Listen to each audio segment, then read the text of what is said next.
By the end of this video, you'll understand exactly why Ice Cream Parlor sounds like a dream and behaves like a trap. You'll know the real math behind melting margins. Gorilla saw the sign first. Ice Cream Parlor for sale. Gorilla smiled. Sweet business. Happy customers. Kids laughing. Sunshine money. Gorilla imagined scooping joy for a living. Gorilla imagined a simple life. Wake up. Scoop. Smile.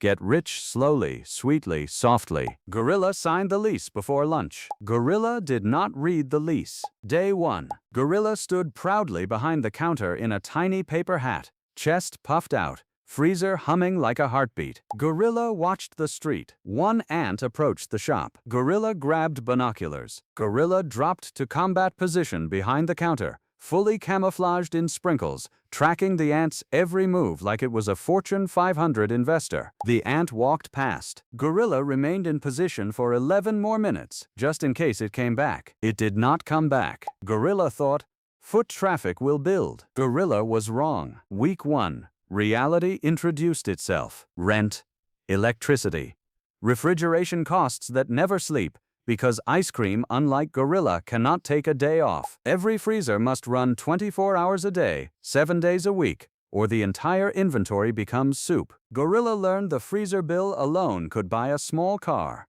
A car Gorilla could not afford, because Gorilla now owned a freezer instead. Gorilla stared at the electricity bill the way soldiers stare at bad news from home. Long, silent, devastated. Then came ingredients. Real cream. Real sugar, real fruit. Not the cheap stuff, because customers can taste cheap the second it touches their tongue. And cheap ice cream dies in reviews before it dies in the freezer. Gorilla bought quality. Quality was expensive. Quality also melted, spoiled, and expired if not sold fast enough. Gorilla learned a brutal truth. Ice cream is not a product. Ice cream is a countdown. Every scoop had a clock on it. Every tub whispered, "Sell me or lose me." Gorilla began sweating more than the ice cream. Then Gorilla hired his first employee, a part-time teenager named Nothing, because Gorilla forgot to ask, who showed up 20 minutes late holding a smoothie from a competitor. Gorilla stared at the competitor's cup like it was a declaration of war. Gorilla did not fire the teenager. Gorilla just quietly added loyalty training to a to-do list that already had 41 items on it. Then came the health inspector, a calm, clipboard-holding stranger who walked in, opened the freezer, and stared at the temperature gauge with the same intensity Gorilla once reserved for the ant. Gorilla stood frozen, sweating through his paper hat, absolutely certain he was 1 degree away from prison. The inspector wrote one word: fine. Gorilla did not know if that meant acceptable or you must now pay a fine. Gorilla spent the next 4 hours assuming the worst. It meant acceptable. Gorilla ate an entire tub of pistachio in relief, then remembered pistachio was the expensive one. Then came the birthday parties. 12 children, 1 piñata, 0 supervision.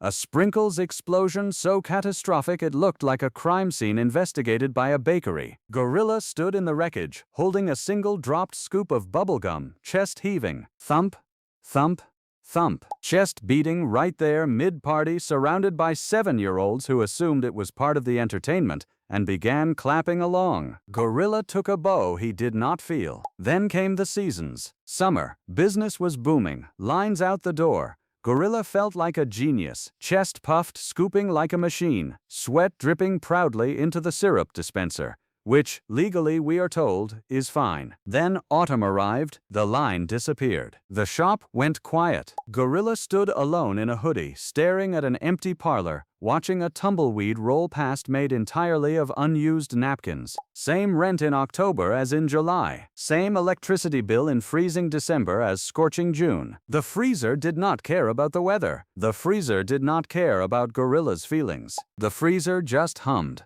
Constant. Expensive. Emotionally unavailable. Gorilla began doing math on napkins, which, ironically, were now the only thing moving fast in the store. Cost of cream. Cost of sugar. Cost of rent, electricity, wages, spoilage, waste, and one unfortunate afternoon when the freezer briefly stopped and 40 tubs of rocky road became a modern art installation. Gorilla calculated margins. Margins were thin. Margins were thinner than the napkin Gorilla was calculating them on. Gorilla realized something disturbing. Ice cream parlors don't make money from ice cream. They survive on toppings, sprinkles, sauces, extra scoops, little upsells that quietly do the heavy lifting while the base product barely breaks even. Gorilla had built an entire business model on hoping strangers wanted extra fudge. Gorilla began chest beating again, not out of aggression, out of pure economic panic. Thump, thump, thump. A grown gorilla, alone beating his chest in an empty ice cream shop at 9 p.m., illuminated only by the eerie blue glow of a walk-in freezer, muttering, "Extra fudge is the business model." This is what modern entrepreneurship actually sounds like. Gorilla stopped tasting the ice cream. He used to taste every batch. Vanilla, chocolate, mint. Now it all tasted like invoices. Gorilla reached for bamboo, his one grounding ritual, his one calm state comfort. Gorilla chewed. Gorilla tasted nothing. Not because the bamboo changed, because Gorilla had changed. Stress doesn't just steal your money. It steals your taste buds. It steals the small good things. It replaces flavor with noise. Weeks passed. Gorilla adjusted prices, cut waste, watched inventory like a hawk, learned to forecast weather like a meteorologist, because rain meant an empty shop and sunshine meant chaos. Gorilla stopped dreaming about passive income. Gorilla started respecting active exhaustion. One quiet evening, Gorilla sat outside the shop,